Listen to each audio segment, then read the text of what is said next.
کہو کہ اگر تم جانتے ہو تو بتاؤ کہ زمین اور جو کچھ زمین میں ہے سب کس کا مال ہے؟ جھٹ بول اٹھیں گے کہ اللہ کا۔ کہو کہ پھر تم سوچتے کیوں نہیں؟ ان سے پوچھو کہ 7 آسمانوں کا کون مالک ہے اور عرش عظیم کا کون مالک ہے؟ بے ساختہ کہہ دیں گے کہ یہ چیزیں اللہ ہی کی ہیں۔ کہو کہ پھر تم ڈرتے کیوں نہیں؟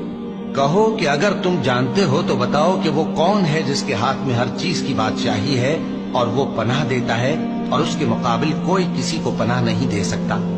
فوراً کہہ دیں گے کہ ایسی بادشاہی تو اللہ ہی کی ہے۔ کہو کہ پھر تم پر جادو کہاں سے پڑ جاتا ہے؟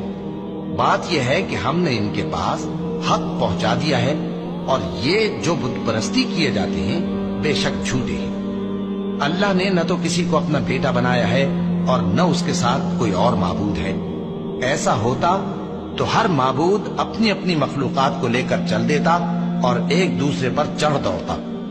یہ لوگ جو کچھ اللہ کے بارے میں بیان کرتے ہیں اللہ اس سے پاک ہے، وہ پوشیدہ اور ظاہر کو جانتا ہے، اور مشرک جو اس کے ساتھ شریک ٹھہراتے ہیں اس کی شان اس سے بلند ہے۔